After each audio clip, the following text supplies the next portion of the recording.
అందరికీ నమస్కారం. నేను మీ గంటి ఉష.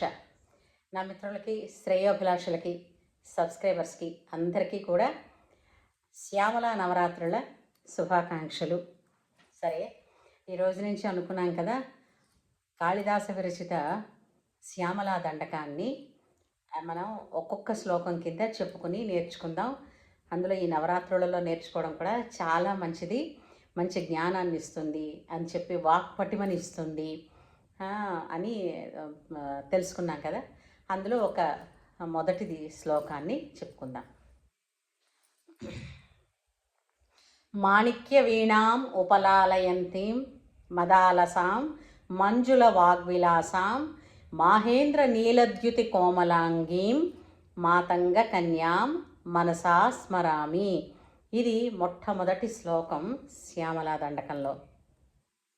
అంటే మొట్టమొదటి శ్లోకం ఎప్పుడూ కూడా ధ్యానం, అంటే ఎవరినైతే స్తుతి చేస్తున్నామో ఆ స్తోత్రం చేస్తున్నటువంటి దేవత యొక్క రూపాన్ని, లక్షణాలని చూపిస్తుంది ప్రథమ ధ్యాన శ్లోకం అన్నమాట. అలాగా మాణిక్య వీణ, మాణిక్యములతో పొదగబడినటువంటి వీణని, మాణిక్య వీణకి చాలా ప్రశస్తమైన ఇంకా పేరు, ఇంకా అర్థాలు ఉన్నాయండి. అటువంటి మాణిక్య వీణని ఉపలాలయంతి, లాలిస్తున్నట్టు మీటుతుందట అమ్మవారు. మాణిక్య వీణాం ఉపలాలయంతి మదాలసాం మంజుల వాగ్విలాసాం, అంటే ఆమె మాటలలో అమృతాన్ని చిలికించేట్టు అంటే చాలా ప్రియంగా, లలితంగా, మధురంగా మాట్లాడుతుందిట ఆమె.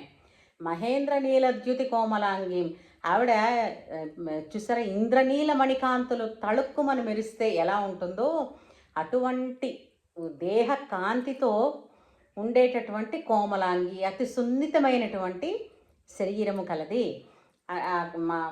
మహేంద్ర నీలద్యుతి కోమలాంగి మాతంగ కన్యాం, మతంగ మహర్షి కుమార్తె అయిన ఎవరైతే ఉన్నారో మాతంగిని మనసా స్మరామి, ధ్యానిస్తున్నాను అనేటువంటిది ఈ మొట్టమొదటి శ్లోకం తాలూకు అర్థం.